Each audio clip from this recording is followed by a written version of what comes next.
Now I want to talk about the global south countries, Brazil, South Africa, India. How do you think they'll be able to contribute to the multipolar world in such a challenging environment? We need to have more thinkers, more writers, more philosophers, and more pragmatists in the global south. And then we focus on the infrastructure, development, poverty alleviation, and we try to help one another. Now I want to talk about the global south countries, Brazil, South Africa, India. How do you think they'll be able to contribute to the multipolar world in such a challenging environment? Because these countries have divergence among themselves, like their position on the Israel-Gaza war.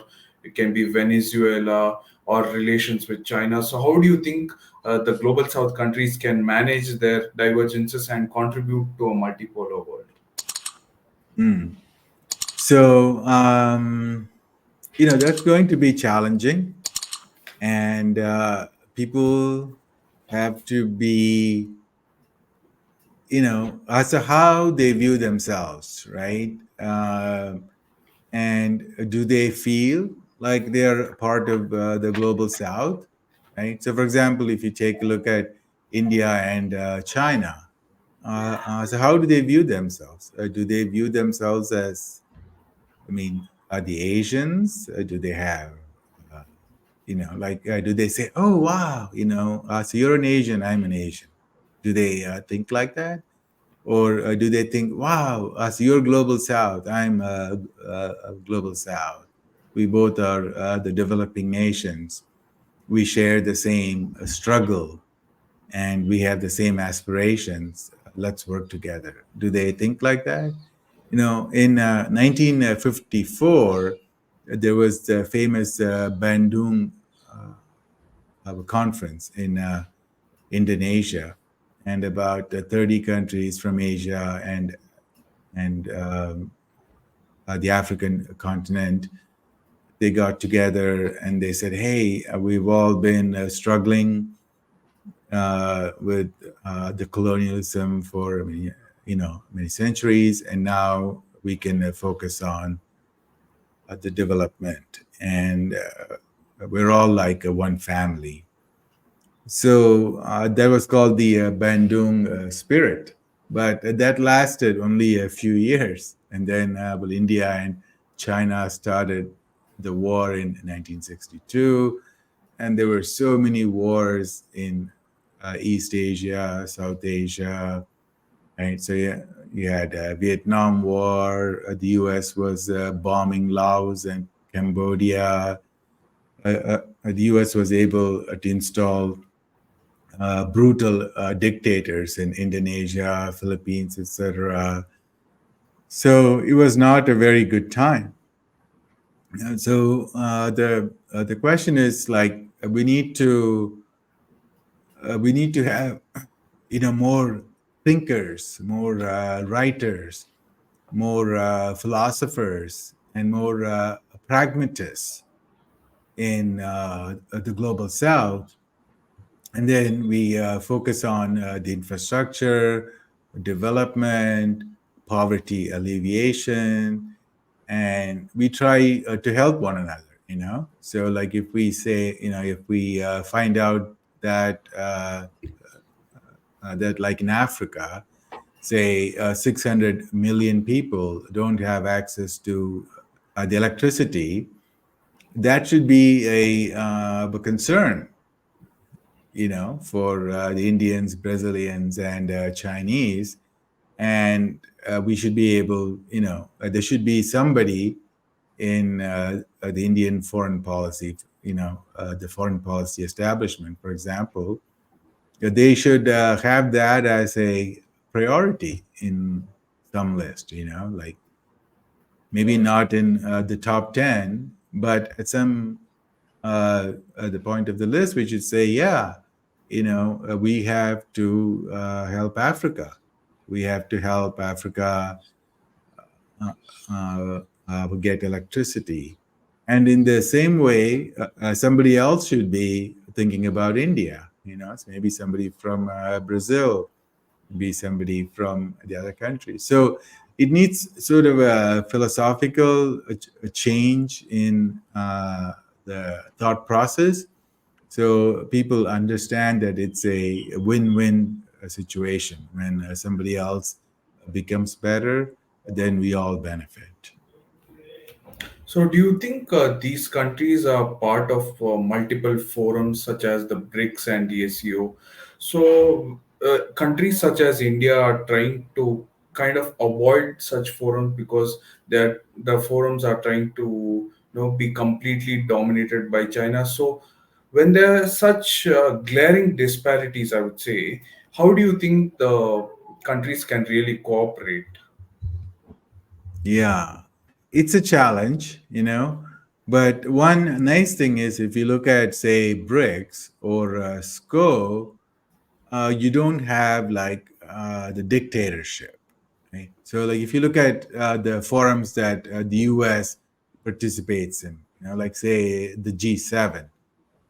The G7 is really just G1 right now. But the U.S.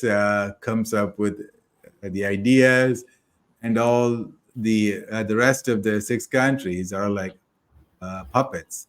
They say yes, yes, yes. So they never challenge the U.S. in terms of the foreign policy, in terms of the ideas. They don't, the U.S. is playing the divide and rule against the Europeans, and they don't even understand that. So the U.S. says, "Hey, Europe, go fight Russia, go die for me, bomb yourself, just like you did in World War One and World War Two." They just blindly follow, you know. But if you look at BRICS and SCO, China might be the largest economy, and they will have a lot of say. But China doesn't rule BRICS or SCO, you know. So China will not be able to dictate to India. China doesn't have the soft power like the US does. So, for example, if you look at the TV in India, number one is CNN, right? So that's really huge soft power. And we go to Twitter, we go to Facebook. It's all American, American. We have, Bloomberg India, CNN India, CNBC India. We read all the Western magazines. So they have a huge soft power. So China doesn't have that, right? And if you look at where the Indian elites, the smartest Indians they want to go to, it's still they're going to the U.S. to study, to get shaped in the ideas. So not many people speak Chinese. They don't go to China to do a PhD. So China's the influence will be limited, and they do have a lot of win-win ideas based on the Confucianism. So they're doing the Belt and Road Initiative. They go to Africa. They build schools and the hospitals. When was the last time the U.S. did anything like that? You know. Uh, Has the US built any schools in Bangladesh, hospitals in Bangladesh? Well, no, but they will spend like millions and billions of dollars on like subversion. Okay, so like they'll have the NGOs, and and they will spend like $500 million on the NGOs in Bangladesh, Nepal, where they will talk nonsense about freedom, democracy, justice, women's rights, gay rights, but they won't do one like the tangible thing, right? Like, okay, so let's build schools for the poor Bangladeshis. That the US will never do, you know. So the global south has to figure out a new philosophy, and they have to focus on the win-win. Because if you are poor and if you are fighting with the other poor countries, then it's going to be very hard to to escape the middle income trap, you know. And we should not take for granted that we will become wealthier at a constant rate, you know. So, because if you look at all the developing nations in the past, most of them, they rise for a while and then they get stuck at some point, and then they reach a plateau. So for India, we need to think about the next 20, 30, 40 years. And we need constant, steady growth. And we need a laser focus on the development, uh, bringing everybody up, how to move hundreds of millions of people from the villages to brand new cities, how to educate people. Uh, we should have, uh, more. I mean, the electricity, and what kind of problems will we have? Like already, if you look at the top 100 most polluted cities in the world, 75 are from India.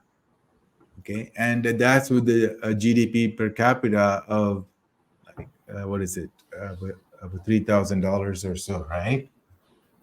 So we have a long way to go, and then we have to think. Hold on. So like if we go from a GDP per capita of 3,000 to 6,000 to 9,000 to 15,000, will we be able to do that? Do we have enough water? Do we have enough electricity? Can we build the homes? Can we uh, create jobs for the young people, right? So we need very, very smart people who think very logically, and they have to have the vision for the next 20, 30 years.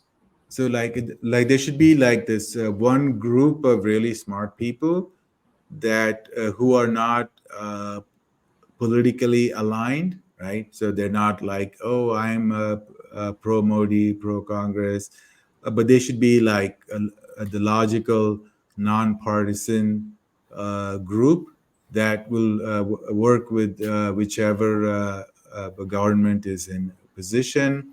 So they should be respected, but by all, and they should be able to advise all the states, and well, all the states have to work together, right? So like we should be like, oh, okay, so for example, we do the smartphones in Tamil Nadu, the assembly, but then we need to create like an ecosystem.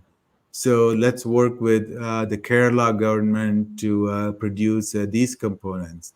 Let's work with the Andhra government to produce those components, right?